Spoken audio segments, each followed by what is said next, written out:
Bismillahirrahmanirrahim. Assalamualaikum warahmatullahi wabarakatuh. Alhamdulillahirrabbilalamin. Wassalatu wassalamu ala asyrafil anbiya wal mursalin Sayyidina Maulana Muhammadin wa ala alihi wa sahbihi ajma'in. Amma ba'du. Pemirsa Al-Baja TV dan juga sahabat radioku yang dimuliakan Allah Subhanahu wa taala. Semoga Allah senantiasa memberkahi kita dengan segala kebaikan dan Allah memberikan kepada kita kesehatan zahir dan batin, dan semoga Allah terus memberikan kemudahan dalam setiap urusan kita dan senantiasa memberikan bimbingan kepada kita agar selalu berada di jalan yang diridhoi oleh Allah dan senantiasa sambung dengan Nabi Muhammad SAW. Amin ya rabbal alamin. Para pemirsa dan juga sahabat yang dimuliakan Allah Subhanahu wa taala, alhamdulillah di kesempatan 9 Rajab 1443 Hijriah atau bertepatan dengan tanggal 21 Februari 2022 Masehi, kami kembali dapat menemani Anda dalam acara rutin kita belajar bareng bersama Buya dan Umi. Akan ada banyak hal yang akan kita pelajari, yang akan kita bahas dalam acara pembelajaran kita ini.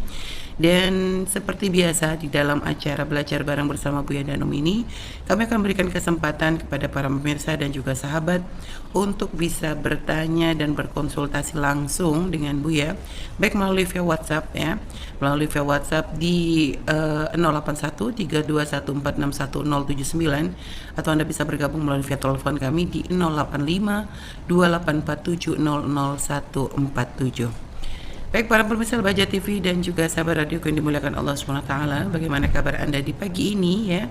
Dan tentunya Anda sudah memulai aktivitas pagi, dan kami senantiasa mengingatkan kepada Anda semuanya, jangan lupa untuk selalu memulai hari ini dengan niat yang baik ya, karena dengan niat yang baik insya Allah akan menjadi sebab hari kita pun menjadi lebih baik.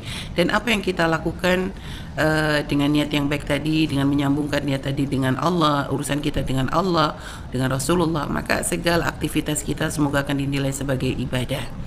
Dan juga bagi para sahabat dan pemirsa yang akan beraktivitas ya, tetap menjaga protokol kesehatan, karena memang sekarang mungkin sedang banyak yang diberi sakit ya, ada yang sedang sakit, banyak merasakan sakit, maka semoga yang diuji dengan sakit Allah angkat sakitnya, Allah berikan kesehatan untuk bekal taat dan ibadah. Adapun yang sehat jangan meremehkan penyakit, tetap menjaga kesehatan, diniatkan untuk kemudahan kita dalam beribadah dan juga melakukan aktivitas yang bermanfaat.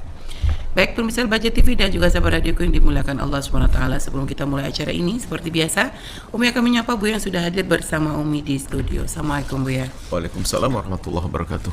Gimana kabarnya Bu ya, sehat Bu ya? Alhamdulillah, berkat doa para pemirsa, para pendengar, dan semoga Allah senantiasa memberikan kepada kita semua segala kebaikan, kemudahan. Amin. Dalam kebaikan, kemudahan dalam menjauhi kemaksiatan. Amin, amin, amin. Baik Bu ya, seperti biasa kita akan memberikan kesempatan bagi para pemirsa dan sahabat untuk bisa bertanya kepada Bu ya, baik melalui via telepon ataupun via WhatsApp. Dan saat ini sudah ada pertanyaan yang masuk yang langsung akan kita bacakan Bu ya. Baik, Assalamualaikum warahmatullahi wabarakatuh. Waalaikumsalam warahmatullahi wabarakatuh. Bu ya, ada seorang istri yang melakukan kesalahan di masa lalunya. Sang istri sudah diberi hidayah oleh Allah Subhanahu wa taala. Alhamdulillah sudah menyesal dan melakukan taubat nasuha dan berjanji tidak akan mengulangi perbuatannya. Suami sudah menceraikan sang istri. Ada 2 orang anak Bu ya, yang satu berusia 10 tahun dan yang satunya 7 tahun, tinggal bersama ibunya.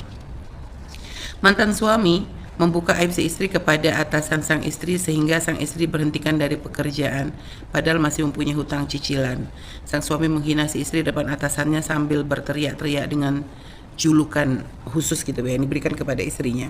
Sang suami dendam kepada istrinya bahwa sang suami tidak akan membuat istrinya hidup enak dan hidup tenang, dan tidak akan memaafkan kesalahannya walaupun si istri sudah mengakui kesalahannya dan menyesal. Akhir-akhir ini si mantan suami ingin anaknya membenci ibunya. Dia melakukan komunikasi via WhatsApp dengan anaknya berusia 10 tahun, tapi dalam komunikasinya terdapat kata-kata yang tidak seharusnya diberitahukan kepada anak seusia itu. Dengan mengatakan mamamu bukan orang yang baik, mamamu seorang titik-titik begitu Bu ya. Mau solusinya Bu ya, apa yang harus dilakukan sekarang sebagai ibu terhadap anaknya dan sikap kepada mantan suaminya? Terima kasih Bu ya atas bantuannya. Baik, bismillah. Yang pertama adalah nasihat buat ibu, ibu tadi, sang istri. Bukan dia, maksudnya orang-orang seperti beliau itu. Maka hendaknya ayo kita semuanya serempak deh, kompak untuk bersama-sama mendekatkan diri kepada Allah dengan menjauhi segala larangan-larangan Allah. Karena pertanyaan yang serupa juga terjadi di hampir ada beberapa pertemuan. Seorang istri yang tidak tahu pelanggarannya apa tadi, wallah alam. Seorang istri menyesal, sampai kemarin ada yang depresi karena pernah menyesal melakukan kehinaan, kesalahan, kepleset. Kenapa kok banyak kepleset itu? Kenapa kok banyak wanita? Bukan wanita saja, seluruh laki-laki. Kenapa kok kepleset dalam kehinaan? Kemana banyak kepleset? Karena apa? Kita itu mengentengkan. Tontonan kita sudah nggak jelas, komunikasi dengan lawan jenis juga nggak beraturan. Ini kan sebetulnya ini yang merusak diri kita sendiri, sehingga seorang wanita bisa jadi tiba-tiba lebih bersemangat dengan orang yang haram daripada dengan suaminya, atau sebaliknya seorang suami dengan istrinya sudah menjadi dingin. Karena apa? Sudah terbiasa dengan yang haram, yang panas-panas tadi itu. Naudzubillah. Jadi ayo kita semuanya menjalankan apa yang diajarkan oleh Allah, menjaga mata kita. Tontonan jangan liar deh. Biarpun sekarang media sosial begitu mudah, internet begitu mudah kita untuk mendapatkan, maka itu harus semakin waspada kita. Sehingga kalau sudah kejadian penyesalan, ribut dan sebagainya, ini kan setan sudah berhasil. Coba mulai dari menjerumuskan satu orang, saya tidak tahu kesalahannya apa. Anggap saja mungkin seperti sama yang kemarin itu, kesalahan perempuan tiba-tiba melakukan kehinaan dengan laki. Lihat, pertama dari satu yang jerumuskan oleh setan, seorang perempuan melakukan kehinaan. Apa yang rusak? Suaminya juga hancur. Ini anak mau dihancurkan oleh setan. Dalam pertanyaan ini, setan tuh nggak mau menghancurkan satu orang saja, berantai nanti. Apa dalam kisah ini? Setan berhasil menjerumuskan sang istri. Akhirnya apa? Menjerumuskan istri dalam bentuk apa? Dalam bentuk kehinaan misalnya. Akhirnya suami dalam bentuk emosi yang tidak terkontrol.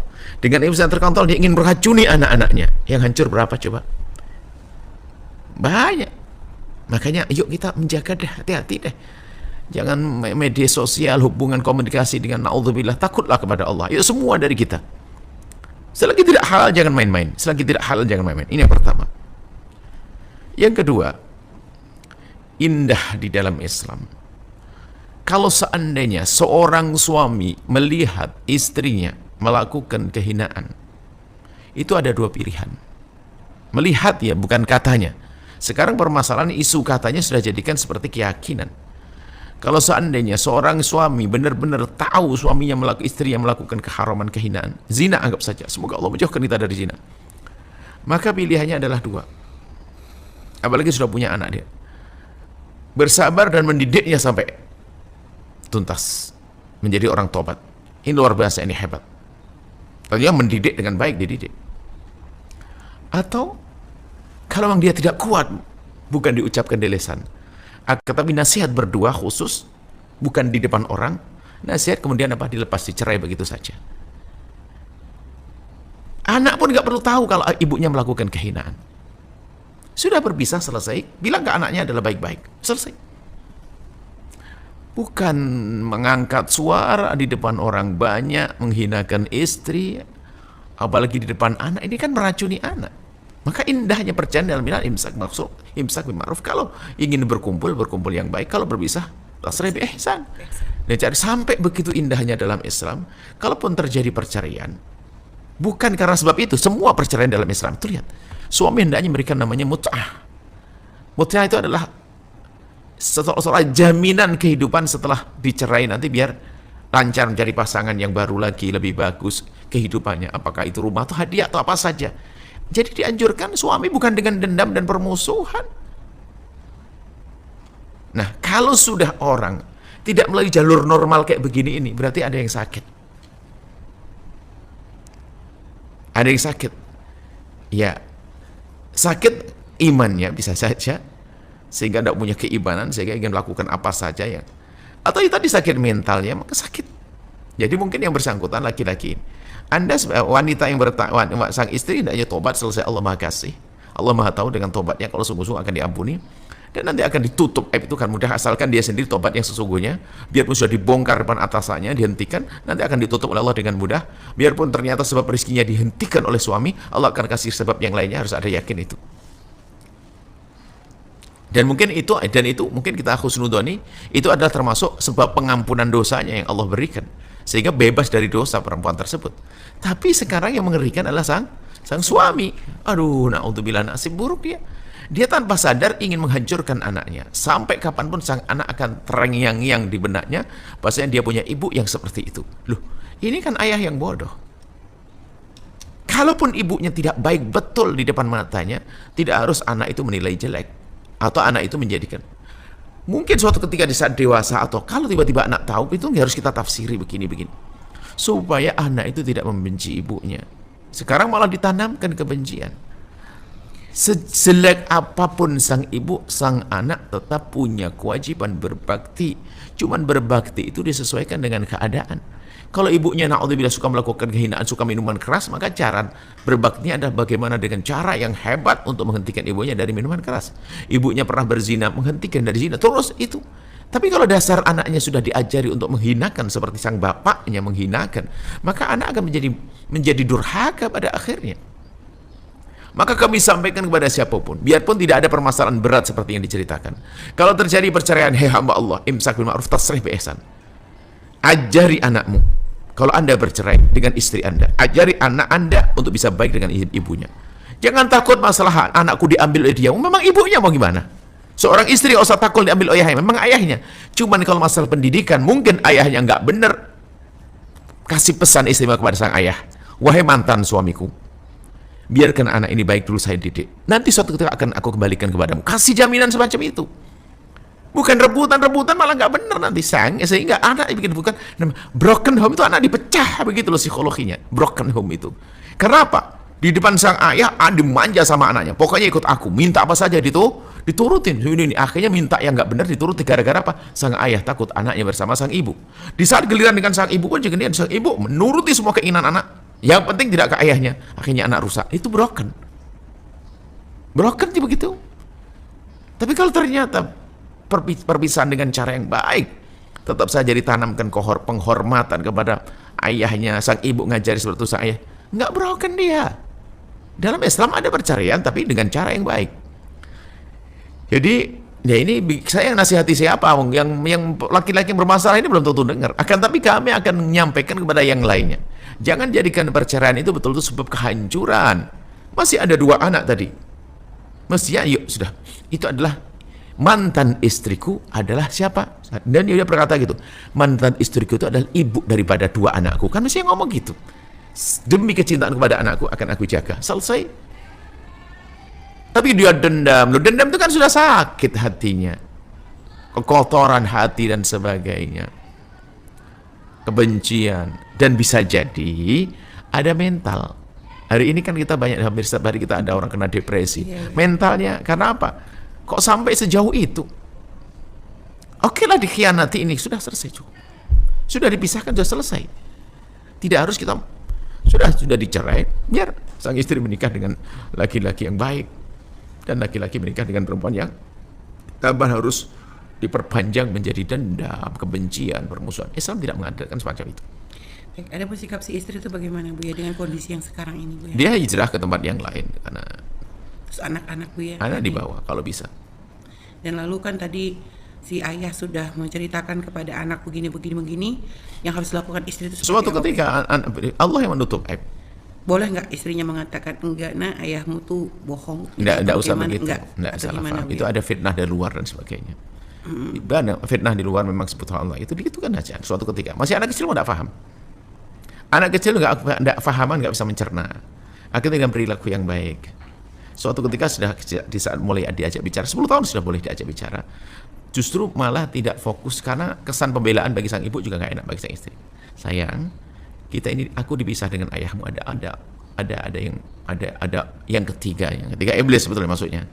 Ada orang ketiga yang merusak seperti ini. Maksudnya yang ketiga masih ada godaan atas setan, itu fitnah. Itu tidak benar gitu. Jadi ayahmu jangan marah ya. Ayahmu karena sepengetahuan ayahmu kayak begitu. Boleh kita mengatakan itu fitnah gitu, Bu? Fitnah boleh, maksudnya fitnah maksudnya itu nggak benar. Nah, lo ayah kok ngomong gitu? Ya nanti suatu ketika kamu gede menjelaskan nanti. Nah, kamu jangan. Jadi jangan ditanamkan juga dia marah ke ayah. Ke ayah. Ini harus harus lihat, kita nggak ngerti omongan anak seperti apa sih. Intinya adalah tidak boleh tarik menarik antara orang ayah dan ibu menjadikan anak itu broken tadi itu, atau menjelekkan ibundanya, atau menjelekkan handanya, nggak bisa seperti itu. Nah ini PR ini sebetulnya. Untuk mengatakan tasrih bi ihsan itu bercerai dengan baik itu gimana sih? Indah sebetulnya. Maka kami selalu ada seorang janda datang ke sini punya anak. Tugasmu pertama sebelum yang lainnya apa? Pastikan bahasanya anakmu nanti bakal berbakti pada ayahnya. Dia bingung. Ayahnya begini. Ya justru itu. Dia umat Nabi Muhammad atau bukan? Ya Bu ya, sudah. Biarpun hari ini kau yang mendidik wahai ibu yang solehah. Sama seorang ayah yang marah kepada istrinya begitu. Dia adalah tetap ibunya. Jadi kehadiran iman itu penting di hati itu. Ya, seperti itu ya. Baik, Bu ya, Masya Allah. Terima kasih Bu atas jawabannya. Dan tadi kepada hamba Allah yang bertanya ya, semoga bisa memahami apa yang bisa sampaikan, dan semoga Allah memberikan solusi yang terbaik untuk permasalahan Anda, sehingga anak-anak Anda senantiasa terjaga hatinya dan tetap diberikan kemudahan untuk bisa berbakti kepada orang tuanya. Dan semoga Anda pun diberikan kemudahan untuk bisa mendidik anak-anak Anda menjadi anak yang soleh-soleh insyaAllah. Baik Bu ya, terima kasih atas jawabannya. Dan selanjutnya sudah ada telepon yang tersambung Bu ya, kita angkat terlebih dahulu. Halo, Assalamualaikum. Waalaikumsalam warahmatullahi wabarakatuh. Baik, dengan siapa di mana? Dengan hamba Allah di Medan. Dengan hamba Allah di Medan. Baik, kita bersolat terlebih dahulu. Allahumma sholli wa sallim barik alaihi wa ala sahbihi. Baik, silakan langsung bertanya kepada Buya. Assalamualaikum Buya. Assalamualaikum. Ini Buya, saya ada penyakit waswas Buya. Penyakit waswas ini tentang dosa jariah Buya. Jadi saya ketakutan gitu Buya. Misalnya saya lagi di depan orang lain, saya berbuat dosa gitu, orang melihat, orang mengiru saya jadi ikut mengalir dosa saya gitu Buya. Apalagi ada riwayat katanya semua dosa diampuni kecuali yang terang-terangan. Jadi saya ketakutan gitu Buya. Karena mau ngomong apapun, kalau dosa gimana ya gitu Buya. Karena kepikiran gitu, gimana kalau saya dosa munafik atau apa, atau misalnya saya berbuat dosa besar itu di depan orang, apa saya sadar gitu Buya. Kadang teringat sendiri terus yang di masa lalu gitu Buya, saya ini berdosa nggak ya waktu itu gitu Buya. Baik. Cukup ya, baik. Baik, Masya Allah, terima kasih. Ada dua sisi yang berbeda pada Anda. Sisi pertama ada sisi positif. Bahwasanya Anda orang yang takut kepada dosa. Itu harus dikembangkan. Rasa takut kepada dosa itu dikembangkan agar kita tidak melakukan dosa. Tapi sisi lain, rasa itu telah nempel pada diri Anda yang punya masalah di dalam mental Anda. Sehingga rasa takut dosa yang semula positif menjadi negatif bagi Anda. Sehingga menjadikan Anda terpuruk. Ingin buat apapun takut dosa. Nanti kalau dosa bagaimana? Nah, dan kalau yang demikian nggak cukup dengan ilmu. Kalau ilmu sederhana, tapi Anda untuk menerapkannya nggak gampang. Baik, saya jadi ilmunya dulu sebelum nanti masalah ilmu waswasnya tadi. Ilmunya adalah ada orang bilang saya sholat di rumah saja deh. Kalau saya pergi ke masjid nanti di pinggir jalan lihat perempuan buka aurat, saya dosa. Daripada saya dosa, mending saya sholat di masjid. Padahal ini bisikan, bukan bisikan daripada bisikan kebaikan. Itu setan yang mengajari dia untuk tidak pergi ke masjid. Cuman bahasa setan, bahasa fikih dia. Bahasanya bahasa syariat. Kalau di luar kamu maksiat nanti, kan begitu. Akhirnya orang itu memilih tinggal di rumah, salah. Maka seharusnya apa? Harus paham bahasanya semua yang mengajak kita untuk meninggalkan kemaksiatan adalah bisikan setan. Sehingga langsung saja dilawan setan. Oke, berarti aku akan pergi ke masjid dan aku pastikan aku tidak melihat itu. Dengan macam-macam cara. Maka dia dapat dua pahala. Pahala jauhi kemaksiatan dan pahala pergi ke tempat kebaikan, ke masjid. Jadi dilawan. Jadi kalau orang mendahulukan takut dulu, ya kan, mendahulukan takutnya, sehingga semua orang tidak bisa berbuat baik pada akhirnya. Mau sedekah pun was-wasnya muncul. Nanti saya sedekah riak, rugi dong riak daripada dosa, mending tidak usah sedekah, kan kacau nanti. Terus ini karena mentalnya yang rusak.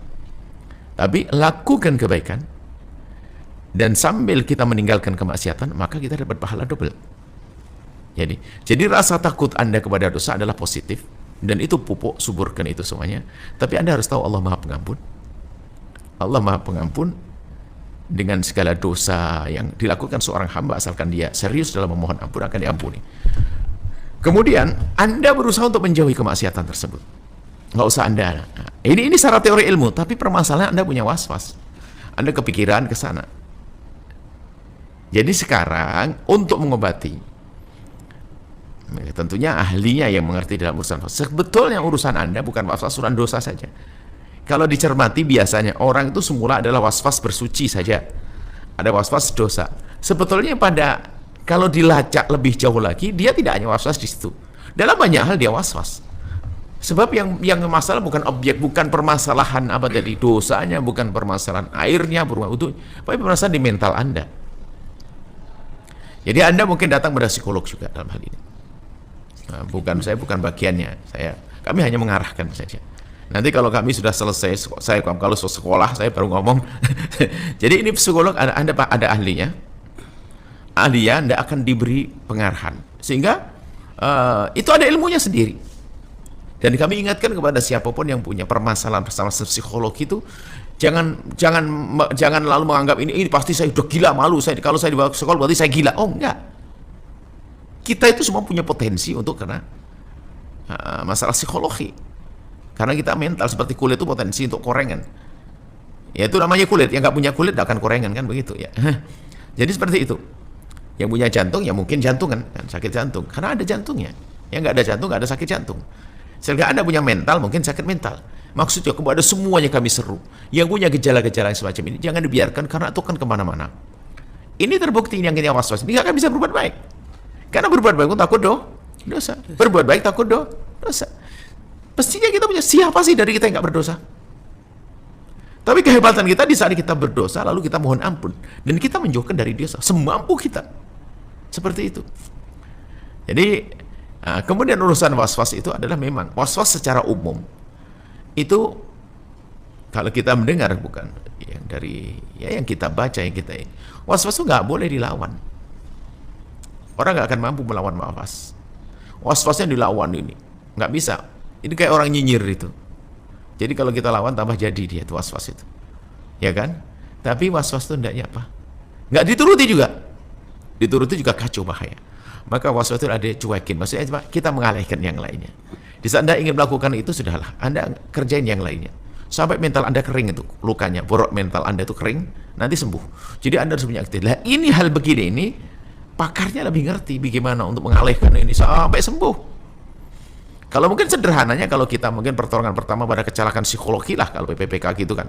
Biasanya kalau di desa itu kan minum jamu sakit perut pakai kunir rapuh sama jamu madu. Nah ini kita bisa saja mengarahkan, misalnya Anda mungkin kegiatan yang positif di rumah, mungkin olahraga yang minum air yang banyak, kemudian juga Anda harus memiliki kegiatan yang lainnya, biarpun bukan urusan agama tapi mubah, nyiram bunga, miara ayam segala macam, Anda ke sawah, gitu, ada aktivitas, maka itu akan membantu Anda untuk melupakan itu. Lihat, supaya tidak nuruti was-was Anda, dan juga tidak Anda lawan was-was Anda itu, tapi Anda alihkan semacam itu. Itu diantaranya mungkin pertolongan pertama. Adapun selanjutnya Anda bisa tanya kepada ahlinya di tempat Anda, yang mereka mengerti agama juga, karena kita tidak boleh serta-merta mengatakan masalah psikologi ya. Tapi karena kami belajar ya bukan ilmu psikologi, kami belajar ilmu syariat, di dalamnya ada ilmu tarbiyatul ruh, tarbiyatul nufus, ilmu tentang hati. Maka justru karena kami selalu belajar ilmu membersihkan hati, belajar ya, bukan saya bersih hati saya, ilmu membersihkan hati, maka akan kami tumpangkan sesuatu yang kami tidak punya, biar ditolong sama orang, ilmu psikologi. Bisa saja kadang-kadang kalau seorang guru ustadz mengatakan, oh itu ada penyakit hatimu, adalah kurang iman, saya nggak bisa begitu. Karena saya ternyata di sana ada satu ilmu yang saya kurang menguasainya, dan ternyata ini nyambung di sini. Sehingga bisa jadi benar ini permasalahan kurang iman. kurang himmah, kurang semangat dalam kebaikan, kurang mungkin iya, tapi ada sisi lain yang harus saya bidik. Bahasanya ada satu ilmu yang ahlinya bisa mengetahui.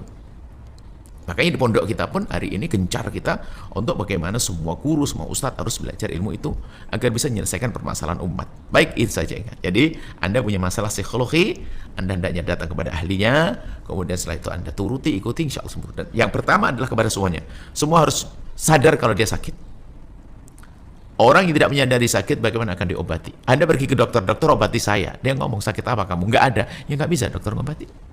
Anda harus jujur dong, saya begini loh punya permasalahan saya ini. Dia didiagnosa nanti. Dikasih gambar tentang jenis penyakit yang udah pengobatannya. Anda ngaku dulu, sadar dulu. Sekarang cuman kenapa kok saya ngomong masalah psikologi itu banyak itu?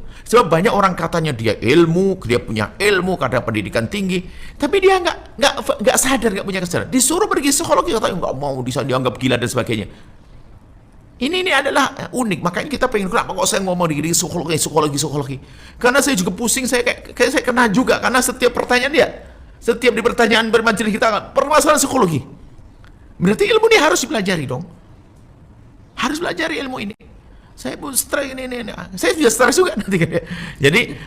Jadi mohon kepada semuanya, biar kita menemukan orang tuh katanya pendidikan dia pengusaha sukses juga, dia pengalamannya juga ada, nggak mau pergi psikolog.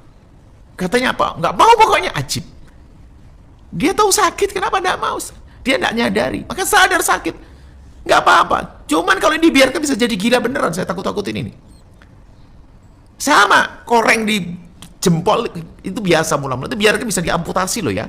Kayak gitu loh maksudnya. Bukan aku nakuti bilang enggak, tapi bisa sembuh. Mohon kepada semua yang punya masalah psikologis. Karena apa? Efek dari penyakit psikologi itu adalah lebih dasar daripada efek penyakit fisik. Orang penyakit fisik tangannya sakit mungkin bisa saja dia zikirnya lancar, tapi psikologi rusak, pikirannya ini semuanya rusak. Dan kita dengar berita di Indonesia, tidak tahu jutaan, berapa puluh juta ya ini punya masalah psikologi, tidak tahu dari mana data itu.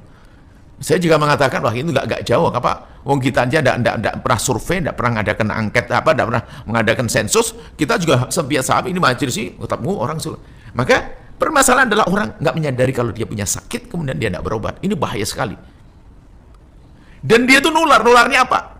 Orang yang punya masalah psikolog itu bikin orang stres juga sebabnya. Itu loh, akhirnya nularnya banyak. Jadi mohonlah yang punya permasalahan segera diselesaikan.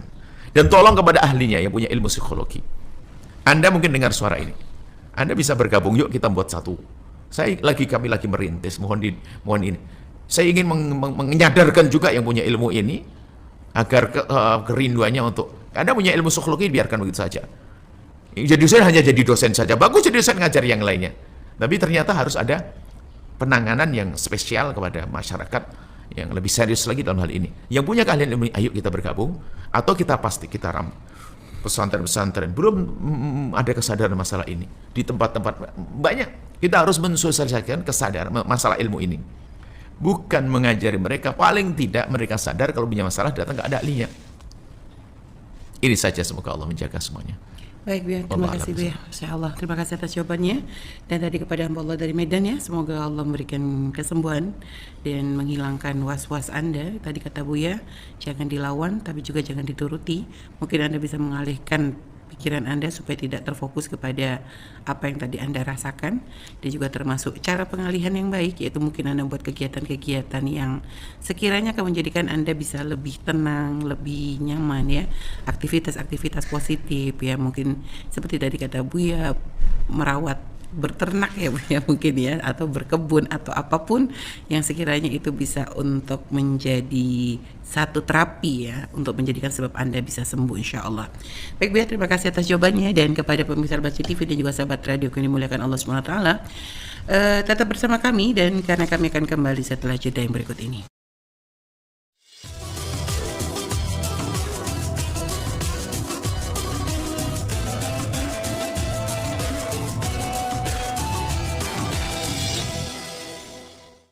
Pemirsa Al-Baja TV dan juga sahabat radioku yang dimuliakan Allah Subhanahu wa taala, Anda masih bersama kami dalam acara belajar bareng bersama Buya dan Umi, dan kita masih memberi kesempatan kepada Anda untuk bisa bertanya kepada Buya baik melalui via telepon di 085 284700147 atau di via WhatsApp atau SMS kami di 081 321461079. Baik Buya, kita akan menjawab akan membacakan pertanyaan yang sudah bergabung melalui via WhatsApp. Ini pertanyaannya Buya. Assalamualaikum warahmatullahi wabarakatuh. Assalamualaikum. Biasa mau menanyakan bagaimana jika ada suami yang menyalahkan istrinya karena sakit sehingga dia tidak bisa kerja dengan fokus dikarenakan sibuk mengurus anak. Dan saya sakit sudah lama, sakit di rumah orang tua saya. Dan saya dipulangkan oleh pihak suami dikarenakan takut menularkan ke anak saya. Dan setelah saya pulang ke rumah orang tua,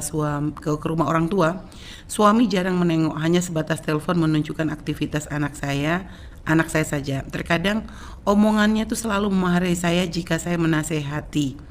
Saya sebagai istri kadang bingung.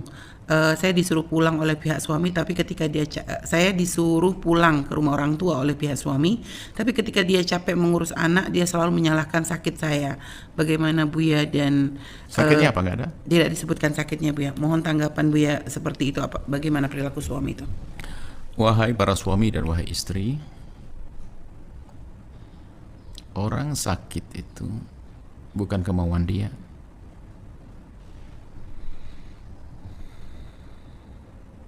Dan orang sakit itu yang semula kuat menjadi lemah. Dan Allah bersama orang-orang seperti itu. Kalau kita cuek dengan orang sakit di luar rumah saja, itu tanda kekeroposan iman kita. Nggak peduli bagaimana jika itu orang di dalam rumah kita. Apalagi yang sakit adalah suami atau istri.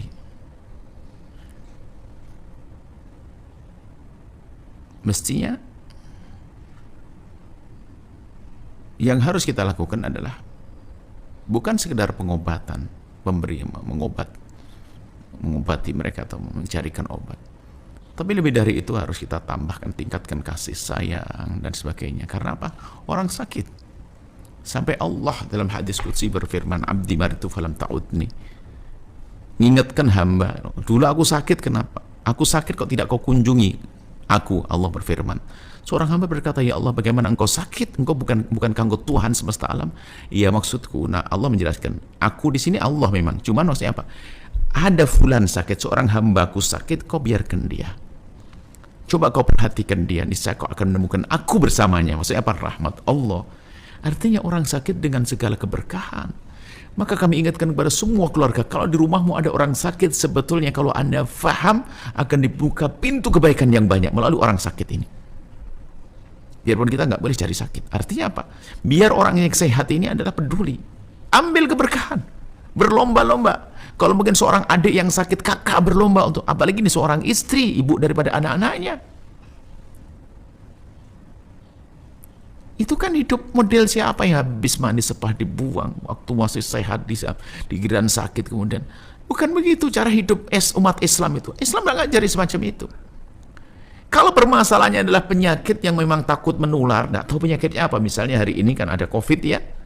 Ya, itu pun bukan berarti langsung dimarahi dan bukan disolasi secara khusus, tetap saja. Bagaimana, apakah kita celah-celah untuk bisa ngobrol dan sebagainya, banyak telepon banyak. Dan kepada orang sakit itu kita hendaknya mengurangi marah. Sehingga orang sakit bisa, orang lain nggak boleh berbuat sesuatu, tapi orang sakit boleh baginya kadang. Kalau dia marah kepada kita pun nggak boleh kita balas. Mungkin kita tiba-tiba, namanya orang sakit. Dan ingat wahai hamba Allah, yang menjadikan dia sakit adalah Allah, karena Allah ingin mengangkat derajatnya. Kalau kita tidak punya kasih sayang kepada orang sakit, bisa saja kita sakit loh ya. Apalagi istri. Jangan begitulah wahai suami. Istrimu sampai dimarah-marahi dan sebagainya. Cuman ya gini, ada hal lain lagi ya. Ada seorang suami itu memang, ini masalah caper ya. Orang suami itu sehingga dengan sakit istri sudah menjadi akhirnya kadang istri itu sakit beneran atau tidak. Sehingga capernya istri kadang caper dengan gaya sakit ada. Capernya sakit. Jadi kan dia sakit, tidak tahu benar enggaknya, sampai suami itu bingung. Sampai seorang suami ngomong, setiap aku ngomong sakit, pasti dia punya sakit tandingan. Sampai saya bingung, setiap saya ngomong sakit, saya juga begini. Saya bingung, sampai suami ngomong, lebih baik saya tidak ngadu kepada istri saya. Padahal saya hanya cerita pada istri saya. Pasti ngomong, saya juga begini, gini. Ini apa kok jor-joran sakit itu? Sehingga seorang suami kadang menahan tuh, tidak usah cerita pada istri. Kalau cerita, mak saya pusing. Oh iya, saya juga pusing gini. Bukan begitu. Bahkan mungkin kalau kita ngelihat pasangan kita sakit, ngadu kepada kita tahan dulu sakit kita itu. Nggak usah ngomong dua. Ini ada orang caper seorang istri, capernya kan gaya sakit. Sehingga kan ada seorang psikolog ngomong, ada seorang istri tiba-tiba sakit, suaminya bingung dan sebagainya. Ya, rupanya dicermati, oh Pak, dia cari perhatian saja karena dia tidak cerdas. Ya. Cari perhatian kan mestinya dengan pengabdian yang bagus, pelayanan yang bagus. Cuman pengabdian dengan pura-pura ini sakit, pura-pura pingsan, ini, waduh capek ini. Nah, bisa jadilah kita nggak tahu sih yang bertanya seperti apa. Mungkin yang bertanya juga nggak semacam ini. Cuman kadang jenuhnya seorang suami adalah karena ada caper-caper yang salah semacam ini. Nah, hidup kita itu perlu kejujuran.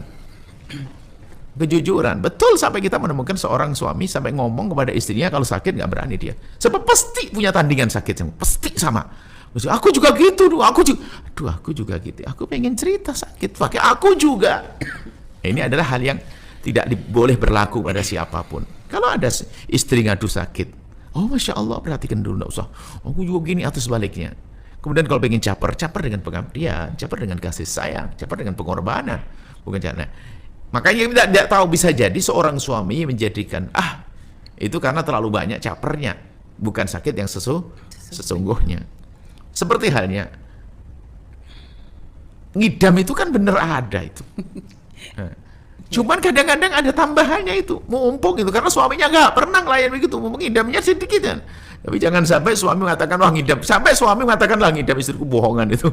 Nggak boleh juga, ngidam itu beneran lah ya. Cuman kadang istri berlebihan. Caper yang tidak cerdas. Nah ini mohon maaf, kita tidak ngerti kenapa kok suami sampai seperti itu. Itu sifatnya kan kami menyelesaikan dengan berandai-andai saja. Tapi kalau ada suami lihat istri sakit itu kurang ajar, dia ini dolim, kurang ajar itu, tidak benar tuh suami. Tapi kita perlu juga melacak kenapa kok sampai suami semacam itu. Itu adalah sama-sama lah kita belajar. Kita ingatkan suami yang baik, istri pun demikian. Baik Bu ya. Dan memang kadang Bu ya, pernah kita coba ngobrol dengan para ibu-ibu gitu tuh Bu ya. Satu sisi kita kan pernah mendengar satu kisah gitu ya, bagaimana Sayyidah Khadijah dalam pengabdiannya kepada Nabi dalam keadaan beliau sakit pun, tapi kalau sudah Nabi pulang ke rumah itu kami membaca kisah itu, Sayyidah Khadijah akan menutupi rasa sakitnya, jadi menunjukkan sehat, senang, karena tidak ingin menjadikan Nabi khawatir gitu ya. Satu sisi itu kan itu kisah sangat menginspirasi banget bagi seorang istri gitu Bu ya, dan sangat kepengen banget bisa. Tapi dalam kenyataannya memang Bu ya, kita coba tanya dari banyak, hampir waktu itu kita bertanya ke banyak ibu-ibu, ternyata punya kasus yang sama. Kadang memang ada saat kita merasa sakit gitu Bu ya, yang sebenarnya memang sakit itu sakit gitu Bu ya, cuma biasa kalau lagi nggak ada suami tuh ya masih mampu untuk menahan dan sebagainya.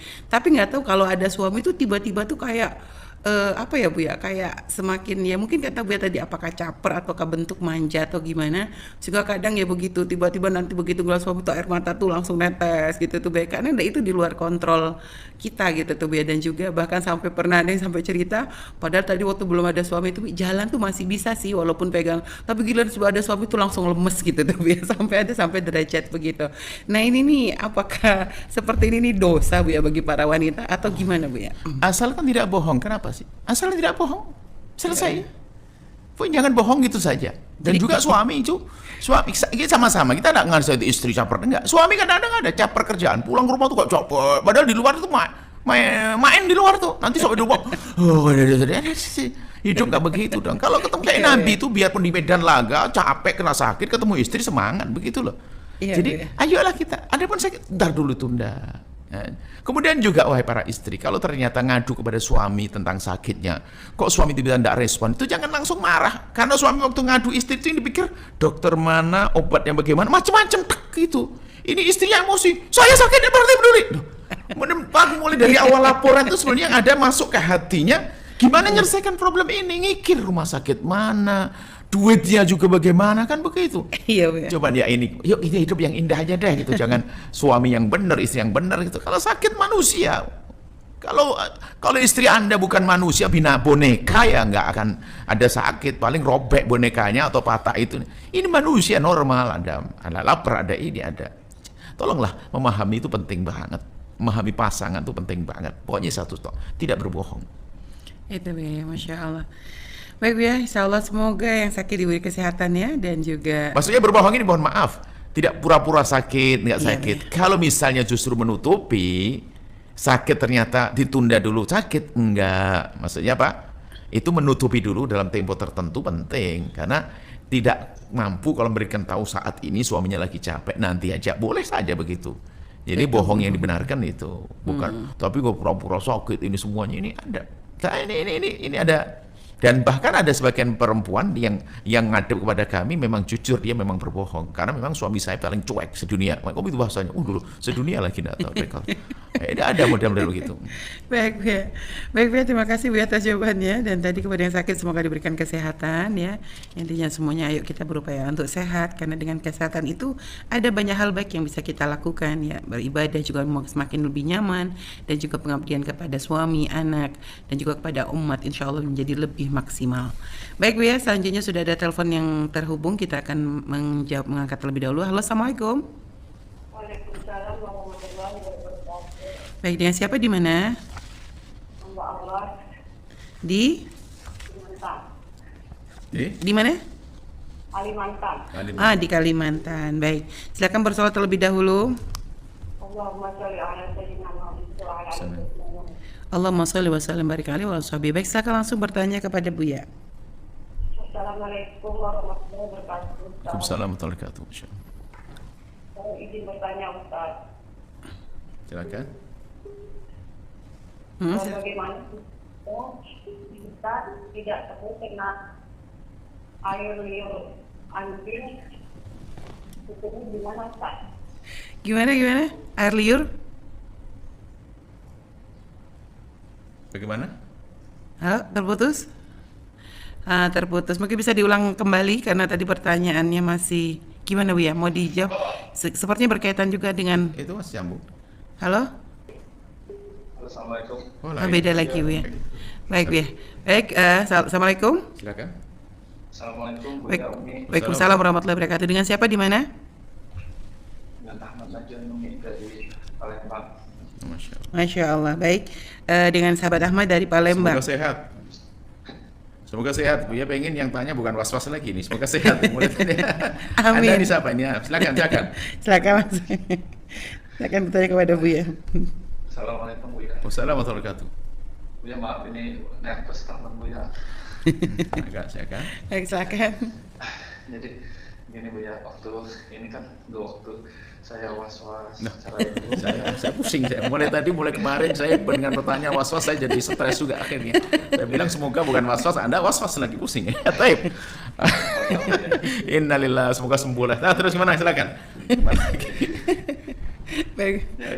Silakan sahabat Ahmad.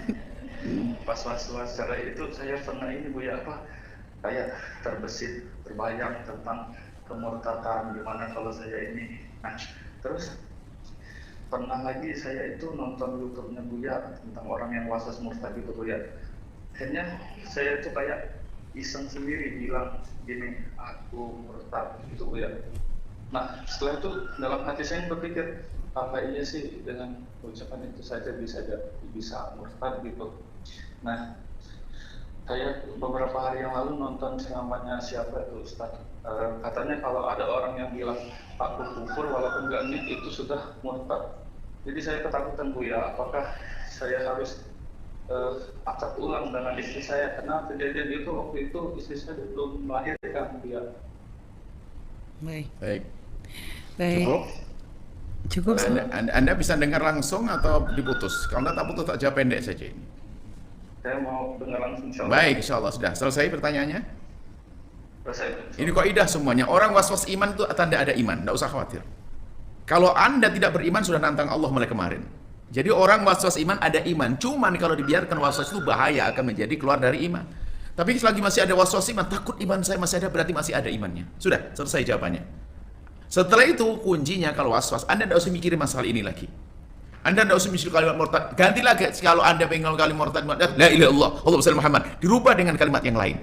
Yang jelas Anda masih punya iman. Orang was-was murtad itu adalah tidak murtad. Karena apa? Justru ada iman karena was-was. Kalau orang sudah tidak punya iman, nggak was-was lagi. Paham ya? Jelas masalah ini. Sudah tidak usah ragu lagi. Setelah itu kalau Anda mulai kepikiran ke sana, Anda was-was, yang saya kaidahnya sederhana. Tidak boleh dituruti, tidak boleh dilawan. Tapi Anda alihkan yang lainnya. Kalau Anda ingin kalimat langsung saja Allahumma shalli Muhammad. Anda capek Allahumma shalli, Anda baca yang lainnya atau apa? Kesibukan. Jangan mikir ke sana sudah, ya. Itu saja. Ini adalah langkah pertama insyaallah. Ini mulai tadi saya ngurusi was-was terus ini. Baik, insyaallah semoga Anda iman. Anda masih punya iman dan khawatir. Kalau Anda tidak punya iman sudah nantang Allah dan tidak mau telepon sekarang. Anda berani telepon karena Anda punya iman. Selesai ya? Bismillah. Allah alam bisawab. Insyaallah. Baik. Boleh tambah sedikit ya? Silakan. Boleh. Silakan sahabat Ahmad. Karena saya saat itu mengucapnya iseng gitu ya. Saya Sudah Anda masih iman, sudah. Saya jawab, saya paham. Oh, Anda was-was, Anda sakit. Beda Anda dengan orang lain. Pokoknya jalan. Dan Anda jangan tanya lagi ke siapapun dari Ustaz. Anda jangan tanya lagi. Nggak sembuh nanti Anda kalau tanya lagi. Jangan dicari-cari lagi. Jangan tema cari-cari itu, ya. lagi. Karena Anda bertanya itu ngorek borok Anda sudah. Anda tanya lagi. Sudah Anda selesai sekarang. Sudah. Anda punya iman. Sudah selesai. Tinggal tingkatkan sholat. Ya. InsyaAllah. Sedih memang. Berat penyakit was-was. Penyakit mental itu berat. Makanya saya pun sayang. Cuman setiap telepon saya kena pusing juga nih saya. Mulai kemarin saya harus ngurusi orang depresi ini yang macam-macam. Semoga Anda sembuh ya. Baik. Sama-sama. Baik, insyaallah. Semoga sahabat Ahmad ya dihilangkan rasa was-wasnya. Tadi kata Buya, alihkan ketika muncul bisikan-bisikan begitu Minta dengan tolong zikir, ke Bu, ya. psikolog juga nanti. Iya, Bu ya. Dibantu psikolog untuk bisa mengalihkan secara cantik, indah, pengobatannya ada sendiri ya. Iya, Bu ya. Buya hanya sekedar pertolongan pertama pada kecelakaan psikologi seperti Anda. Tapi nanti kesempurnaannya adalah ahlinya. Baik, insyaallah. Baik, Buya, semoga sama-sama diberikan kesehatan dan juga Buya semoga tetap sehat terus, Buya ya. Dan tidak terpengaruh dengan pertanyaan-pertanyaan berkaitan was-was. Baik, Buya, ini memang dari via telepon pertanyaannya banyak tentang was-was. Tapi kalau dia via WhatsApp ini banyak permasalahan tentang suami, Buya. Nah, ini lagi-lagi pertanyaan yang ketiga berkaitan dengan masalah suami, Buya. Assalamualaikum warahmatullahi wabarakatuh.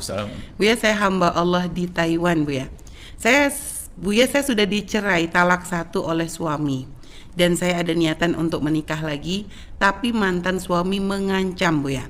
Terus menonton video dan foto saya yang maaf kurang sopan, tidak pakai baju atau lainnya, waktu masih jadi istrinya yang masih disimpannya. Pertanyaan saya, apakah saya berdosa? Mengancamnya nggak disebut, Buya, tapi suami itu masih nonton video-video yang nggak benar waktu jadi istri sempat mungkin ada direkam begitu, Buya. Apakah saya berdosa, Buya, video itu terus ditonton oleh mantan suami dan harus bagaimana menyikapinya, Buya? Yang pertama adalah tidak sepantasnya Anda itu menyimpan foto yang tidak pantas. Karena apa? Bisa saja jatuh ke tangan orang. Ya, Buya. Aurat itu kan perlu ditutup. Kalau sudah masuk kamera itu sudah Anda buka. Aurat itu hendaknya ditutup. Biarpun kameranya di kamar Anda, kameranya akan keluar. Kan kita harus paham mana ini. Kalau sudah saya memfoto badan saya, kan, masuk kamera kan keluar dari diri saya sudah kamera di tangan orang, bisa saya kemana-mana. Bisa saya pindah ke sana kemari. Biarpun itu istri, biarpun itu suami, akhirnya pisah. Anda bukan mahram. Mahram pun tidak boleh ngelihat aurat. Mahram kakak adik nggak boleh. Anda bukan suami istri lagi. Suami istri lagi sama seperti orang lain, nggak boleh. Melihat menikmati kayak begitu nggak boleh. Nah, ini yang pertama, tolong semuanya jaga.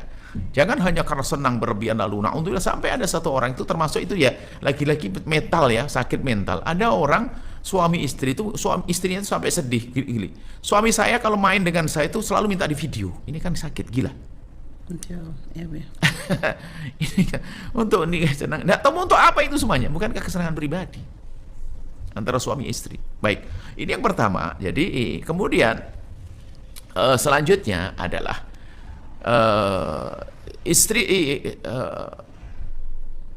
orang ada sebagian banyak dari kita ini aneh sekali. Di saat halal biasa-biasa saja, saat haram jadi. Ya kan? Mungkin waktu masih halal sendiri kurang perhatikan istrinya, kalau istrinya adalah membangkitkan syahwat juga. Tapi bisa menjadi haram, Sampai suatu kita ini bukan sekedar lihat video, lihat gambar semacam itu. Ada seorang suami istri, lalu bercerai, berantem terus. Bercerai. Setelah cerai hamil. Setelah cerai lama hamil. Zina. Ajib. Dengan halal tidak bisa, kenapa? Dengan haram. Ini kan kebodohan yang luar biasa. Kan pintu halal ada, tinggal rujuk saja, selesai. Ajibnya masih berkomunikasi, sampai hamil. Ngadu kepada kami, bingung nih gimana ini. Ya kebetulan surat nikahnya belum beres. Apakah bisa? Ya tidak bisa dong, nasabnya hanya sudah masa iddah selesai, nggak sambung dong. Hamilnya setelah hampir setahun, karena ada diurusan nikahnya, karena ramai dan sebagainya. Ya ini yang mengherankan adalah, kenapa dengan yang halal nggak mau? Memang kalau sudah haram itu dibumbui sama setan lebih indah.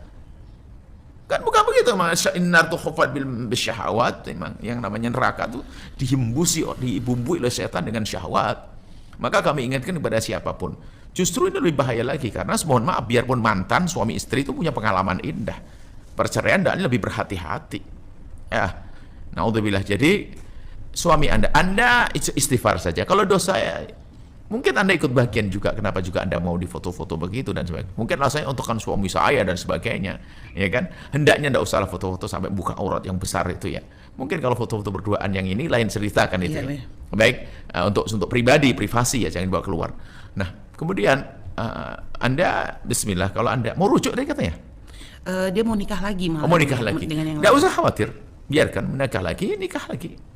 Kalau mohon maaf ya, ancamannya itu sambil berkaitan akan mengekspos video. Dia ngomong itu kan saya halal dulu, suami saya dulu. Yang dia memalukan dong. Kan itu bukan lakukan kehinaan.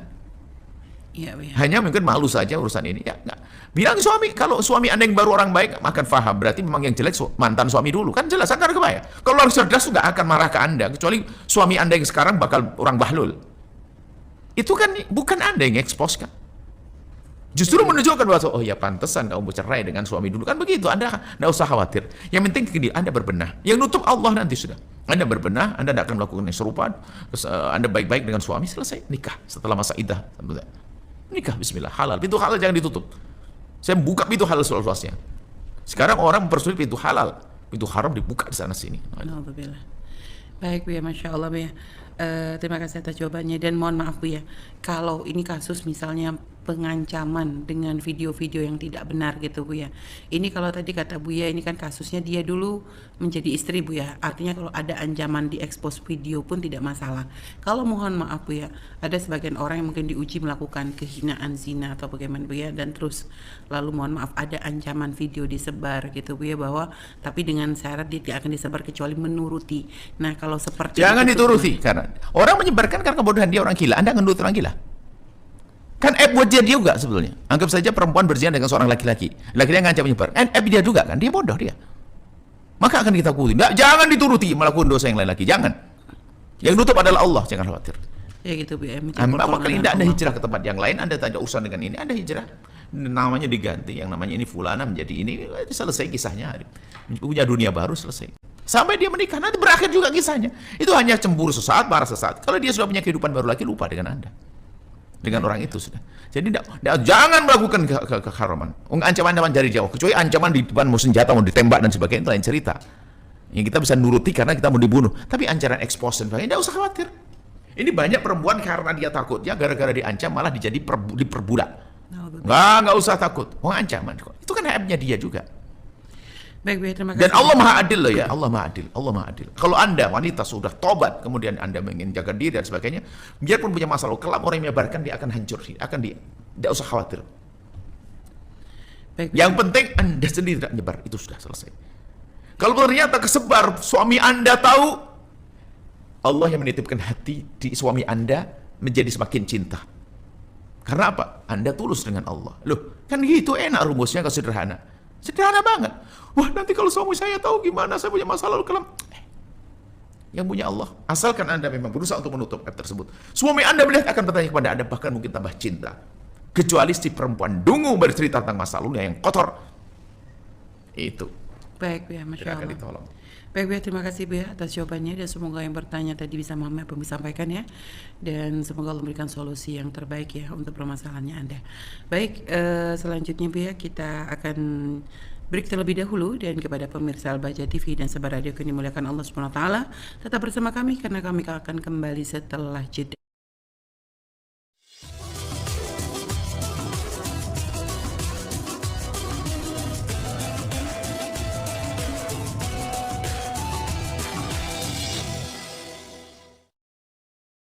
Halo, assalamualaikum. Waalaikumsalam warahmatullahi wabarakatuh. Baik, dengan siapa di mana? Dengan Mbak Lut di Lumajang. Dengan hamba Allah di Lumajang. Baik, kita berselawat terlebih dahulu. Allahumma sholli ala sayyidina Muhammad wa ala ali sayyidina Muhammad. Allahumma sholli wa sallim barik alaihi wa ala sahbihi. Baik, silakan langsung bertanya kepada Buya. Maaf, Buya, ini sebelumnya perkenalkan saya ini salah satu wali santri Al-Bahjah. Oh, Masya Allah. Baik, Masya Allah. Dari mana tadi? Dari Lumajang. Dari Lumajang ya. Monggo Ibu, monggo. Kemarin itu saya cerita sedikit dulu ya, Bu. Kemarin itu adiknya mau daftar di USA, tapi ternyata maksudnya di apa namanya Blitar. Terus tadinya kami memang sepakat kalau nggak di pusat nggak masuk. Ternyata ya saya dapat pencerahan dari Ustadz dan dari pusat. Terus anak saya lihat-lihat di YouTube, terus suami saya lihat di apa namanya grup, ternyata yang jauh-jauh tuh ternyata banyak yang masuk ke Blitar. Terus cuma ini masalahnya orang tua saya itu kayak kurang lega nih. Nah, karena yang satu ini masuk di Blitar, maunya memang di pusat. Begitu, mohon doanya dari Buya sama Umi, semoga orang tua saya diberikan hidayah kelapangan untuk menerima cucunya yang satu ini bisa di apa namanya mau masuk ke Blitar gitu. Insya Allah, baik-baik. Sebenarnya saya ingin mengajak orang tua saya bertemu langsung dengan dia, cuma saya nggak tahu bisa atau enggak. Baik, Insya Allah.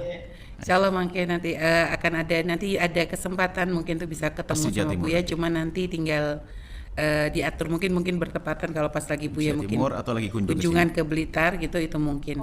Baik, Insya Allah. Orang tua saya di Majalengka, Umi. Oh iya, ketemu aja di sini, bisa diatur nanti. Bisa diatur kalau ingin ketemu sama Buya bisa. Baik. Makanya orang tua saya itu pinginnya sama-sama di pusat, jadi nanti biar sama-sama nengok yang besar gitu, Umi. Baik, Insya Allah. Bisa diatur. Baik, silakan. Ibu pertanyaannya silakan. Untuk pertanyaan Nggih. ini, untuk sholat Jumat, Buya, kemarin tuh kami berangkat dari sini. Kebetulan hari Jumat kami berangkat setelah sholat subuh. Terus anak saya itu bilang gini, Mama, kalau berangkatnya sebelum sholat subuh itu kita diwajibkan setelah sholat subuh. Iya, kalau setelah sholat subuh itu kita diwajibkan untuk sholat Jumat. Tapi kalau berangkatnya sebelum sholat subuh, kita keluar dari wilayah ini, kita tidak diwajibkan sholat subuh, tapi sholat Jumat. Sholat Jumat, ya, tidak diwajibkan sholat Jumat.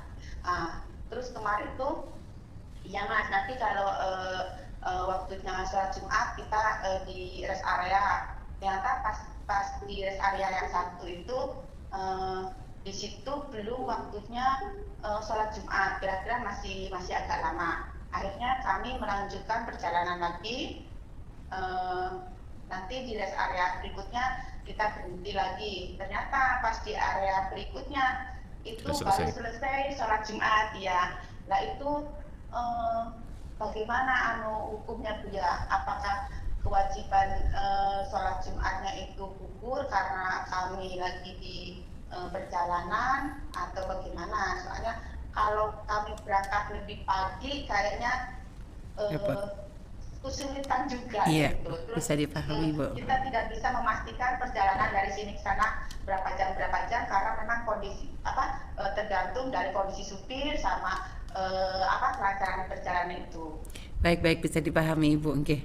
Cukup ya? Nah, baik, Terima kasih Mami. Ibu ya Umi. Makasih banyak. Assalamualaikum Waalaikumsalam. Assalamualaikum Waalaikumsalam warahmatullahi wabarakatuh. Masya Baik, Allah. Buya silakan. Sampaikan kepada kakeknya Nanda tercinta tadi, siapa itu, kepada yang dia bahwasanya diletakkan di cabang-cabang itu bukan karena anak itu lemah atau jadi anak kelas kedua, enggak. Memang diatur semacam itu karena memang di pusat tidak menampung semuanya, tidak cukup tidak menampung semuanya, sehingga harus kita arahkan ke cabang.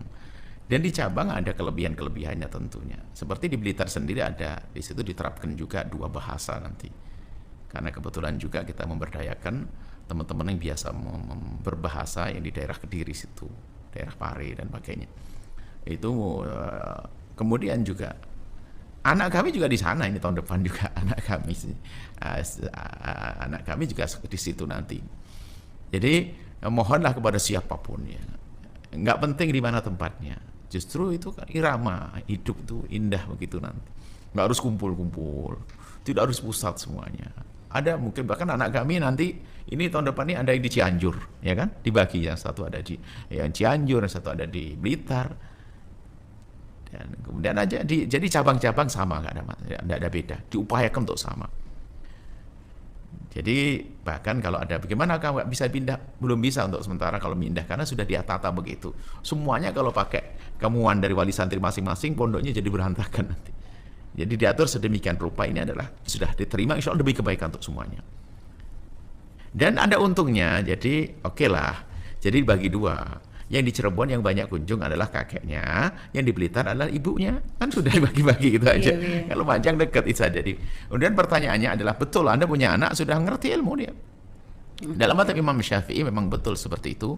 Kalau ingin meninggalkan Jumat diganti dengan Zuhur, maka hendaknya bapak seorang laki-laki itu adalah keluar sebelum subuh tiba. Itu yang ada dalam mazhab kita Imam Syafi'i rahimahullah taala. Dan itu boleh dalam mazhab Imam Syafi'i, boleh kalau kita takut ketinggalan rombongan dan sebagainya. Itu udah madhab kita Syafi'i. Cuman dalam berpikir kan boleh main seenaknya sendiri. Bukan seenaknya sendiri. Cuman karena mungkin menurut Anda, kalau berangkat lebih pagi itu kayaknya lebih susah dan sebagainya, sudah setelah subuh nanti Jumat ditinggalkan, tentunya bukan ikut madhab Imam Syafi'i. Tapi dalam hal ini nggak boleh main-main. Tentu ada keadaan darurat semacam itu. Anda sudah berusaha. Pokoknya berusaha deh. Kalau ternyata mentok, sudah ikut madhab yang lain demi keamanan Anda, supaya keamanan, bukan main-main agama, bukan main-main. Biarpun madhab lain dari awal buka boleh, yang penting dia di tengah perjalanan, waktu duhur itu tengah perjalanan dia boleh meninggalkan Jumat. Tapi madhab kita Imam Syafi'i yang dikukuhkan semacam itu. Pun demikian dalam madhab Imam Syafi'i masih ada kelonggaran-kelonggaran, di antaranya adalah kalau ada kerepotan, takut ketinggalan rombongan dan sebagainya, boleh dia keluar setelah sholat subuh baru meninggalkan Jumat nanti setelah itu, karena kerepotan di tengah jalan tadi. Seperti itu. Nah, sebab ada perjalanannya nggak repot kan gitu. Iya, Ya. ya. Kalau repot seperti Anda ceritakan, Allah Maha Kasih. Cuman hendaknya ke depan siapapun ya tetap berpegang dengan madhab itu penting, ada keberkahan, ada membiasakan tawadhu. Jangan tentang ngerti fikih 4 madhab langsung enaknya sendiri, ini bahaya banget.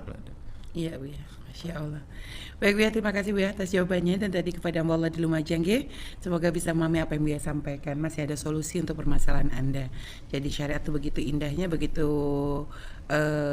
banyak kemudahan-kemudahan yang diberikan kepada siapapun yang mengikutinya gitu ya. Jadi intinya kita berupaya untuk bisa melakukan yang terbaik. Tapi kalau terjadi, Tapi jangan maksakan nanti, kalau berat ya sudahlah.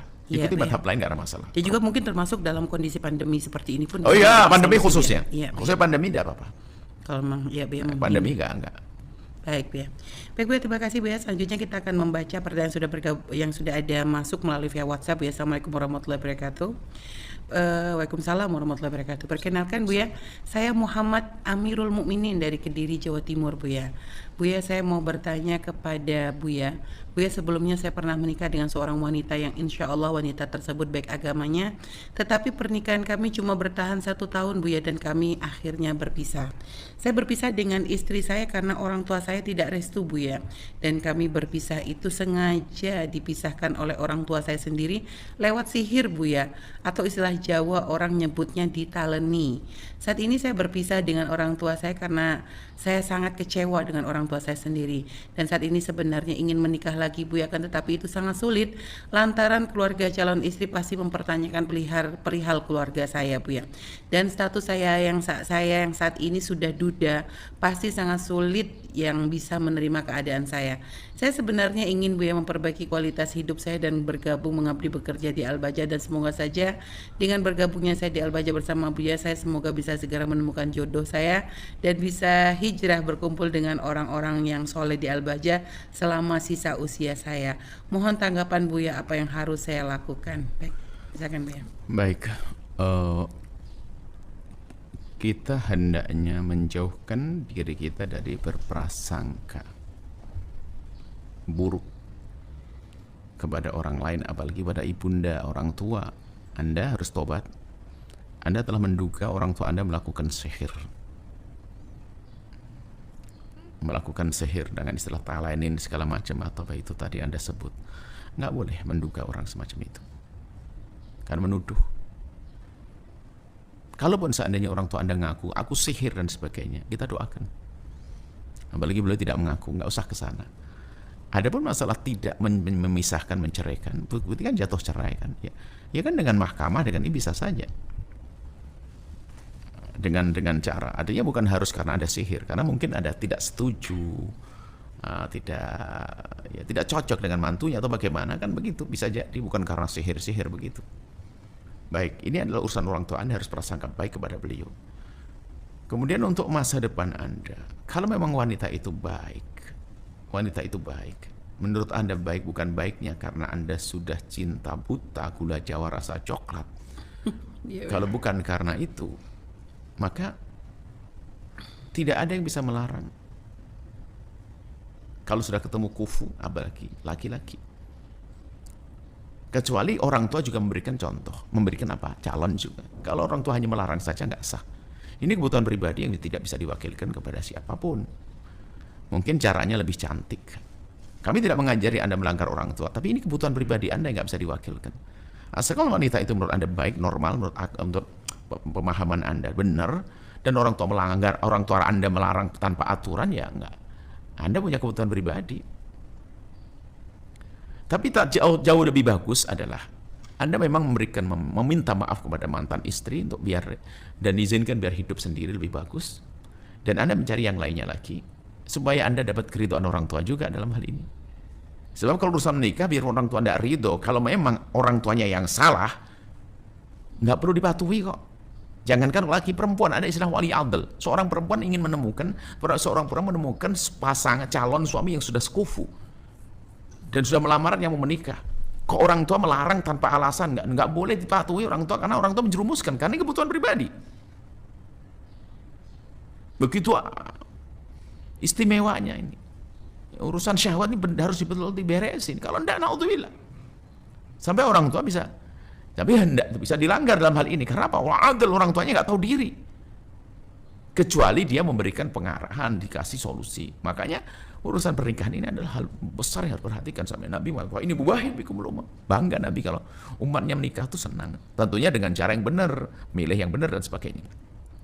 Jadi Anda, kalau Anda ingin berjuang, mungkin bersama perjuangan Anda nanti akan ada berkah. Anda akan ketemu jodoh. Biarpun tidak harus dengan wanita tersebut. Anda jangan pandangan sempit. Jangan dunia seluas daun kelor. Wanita tidak hanya dia saja, kan begitu. Masih banyak wanita-wanita yang lainnya. Dia akan mendapatkan laki-laki lebih soleh dari Anda. Anda mendapatkan wanita lebih soleh dari dia. Kan enak begitu. Amin. Insyaallah Bu ya. Baik Bu ya, terima kasih Bu atas jawaban-jawabannya dari semua pertanyaan dari sahabat-sahabat semua yang sudah baik melalui via telepon ataupun melalui via WhatsApp ya. Dan insya Allah semoga apa yang Buya sampaikan dari awal sampai akhir itu menjadi satu ilmu yang bermanfaat dan menjadi satu pencerahan dan solusi bagi para pemirsa dan juga sahabat semuanya Buya. Baik Buya, masih banyak sekali pertanyaan dari sahabat yang sudah masuk melalui via WhatsApp Buya. Cuma dikarenakan waktu maka harus kita tutup untuk pertemuan pembelajaran kita kali ini. Dan sebelum ditutup seperti biasa Buya diminta untuk membacakan doa keberkahan. Semoga Allah menghilangkan kita dari penyakit lahir dan batin. Amin. Menguatkan iman kita. Amin. Menjauhkan kita dari penyakit mental. Yang sakit Allah beri kesembuhan. Amin. Yang sehat punya kasih sayang kepada yang sakit. Amin.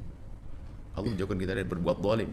semuanya panjang umur, saling mencintai karena Allah, indah dalam diri, rumah tangga, keluarga, dan masyarakat, panjang umur, sehat, afiat, husnul khatimah. Al-Fatihah. Bismillah.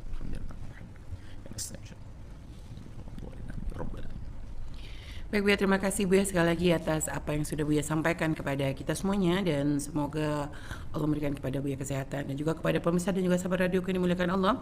Semoga Anda terus diberikan kemudahan oleh Allah untuk kita bisa terus kita bertemu dan belajar bersama dalam semua kegiatan-kegiatan ilmu yang dibagikan ya, baik melalui Al-Baja TV ataupun melalui radioku. Semoga para sahabat dan pemirsa bisa mengikutinya, dan semoga Allah memberikan kemudahan kepada kita untuk mengamalkan semua ilmu yang kita dapatkan. Dan terima kasih sekali lagi, kami mohon maaf jika masih banyak pertanyaan yang belum bisa dijawab dikarenakan waktu. Mohon doanya selalu, semoga Allah memberikan kesempatan kepada kita untuk bisa belajar bersama kembali di kesempatan yang akan datang dalam keadaan sehat walafiat. Mohon doanya dan mohon maafnya, dan kita tutup dengan doa penutup majelis. Subhanaka Allahumma bihamdika asyhadu an la ilaha illa anta astaghfiruka wa atubu ilaik. Wassalamualaikum warahmatullahi wabarakatuh.